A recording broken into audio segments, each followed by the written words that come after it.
আপনি মাসে যতটাই ইনকাম করেন ততটাই যদি আপনি খরচ করে ফেলেন তাহলে আপনি কিন্তু কোনোদিনও ফাইন্যান্সিয়ালি স্ট্রং হতে পারবেন না। কেন জানেন? কারণ ফাইন্যান্সিয়ালি স্ট্রং হতে গেলে না শুধুমাত্র ইনকাম বাড়ালে হয় না। কি করতে হয় জানেন? আপনার টাকাটা কোথায় যাচ্ছে সেইটা ভালো করে জানা। আপনি যদি এই জিনিসটা একবার জানেন তাহলে পরে আপনার ইনকাম বাড়লেও আপনি কিন্তু সেটাকে ওয়েস্ট হতে দেবেন না। আপনার ক্যাপিটাল কিন্তু গ্রো করবেন। ধরুন আপনি 20,000 টাকা ইনকাম করলেন, তো 20,000 টাকার মধ্যে আপনার ব্যয় হয়ে গেল 20,000 টাকা। তার মানে আপনার ইনকাম যা, এক্সপেন্সও তাই, অর্থাৎ আয় যা ব্যয়ও তাই। তাহলে আপনি উন্নতি করবেন কি করে? আপনার তো উন্নতি হবে না। উন্নতি করতে গেলে আপনাকে কি করতে হবে? প্রথম থেকেই প্রিডিটারমাইন্ড হতে হবে। কারণ কি, আপনি দেখুন, আপনি প্রথমেই ভাবেন যে মাসের শেষে গিয়ে আমার কতটা রয়েছে আমার কাছে, তাই না? কিন্তু এই ভাবনাটাই একটু উল্টো করে ভাবুন না। উল্টো করে কেমন করে ভাববেন বলবো?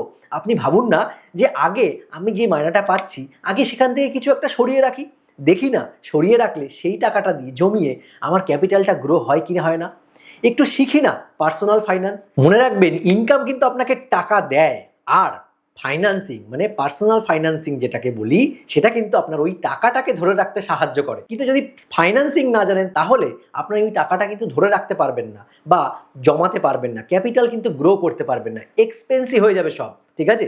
তাই রোজ একটা কাজ করুন, 10 থেকে 15 মিনিট একটু কষ্ট করে পার্সোনাল ফাইন্যান্সিং শিখুন।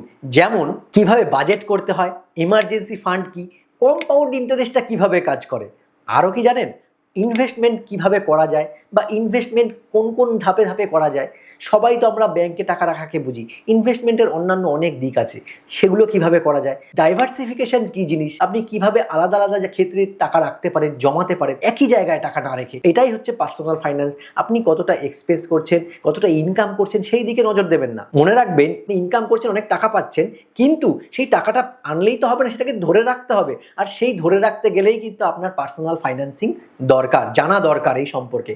তাই একটা কাজ করুন না, আজকের থেকেই 10 থেকে 15 মিনিট অন্তত টাইম দিন, পার্সোনাল ফাইন্যান্সিংটা বুঝুন। বাজেটটা কিভাবে হয়, গভর্নমেন্টের তরফ থেকে বাজেট হচ্ছে, ঠিক তেমন আপনার সংসারে একটা বাজেট আপনি কিভাবে ক্যালকুলেট করবেন সেইটা একটু বুঝুন।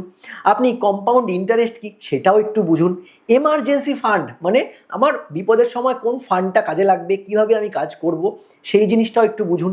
তাহলে কি হবে, আপনার ক্যাপিটাল অটোমেটিক্যালি গ্রো করবে। মনে রাখবেন, আপনার উন্নতির প্রথম চাবিকাঠি শুধুমাত্র ইনকাম নয়, আপনার সেই ইনকামটাকে কিভাবে ধরে রাখবেন সেটা জানা। কারণ আপনার সব থেকে বড় যে অ্যাসেট না, সেটা কিন্তু আপনার ইনকাম নয়, আপনার ফাইন্যান্সিয়াল ডিসিপ্লিন। আপনি কোন ডিসিপ্লিন ফলো করছেন টাকাটাকে রিজার্ভ করতে, আপনার ক্যাপিটালটাকে গ্রো করতে। তার জন্যই একটা কাজ করুন, মাসের শেষে আমার কতটা বাঁচবে সেইটা নিয়ে না থেকে মাসের শুরুতেই আপনি কতটা বাঁচাতে পারবেন, আলাদা জায়গায় সেভ করে রাখতে পারবেন।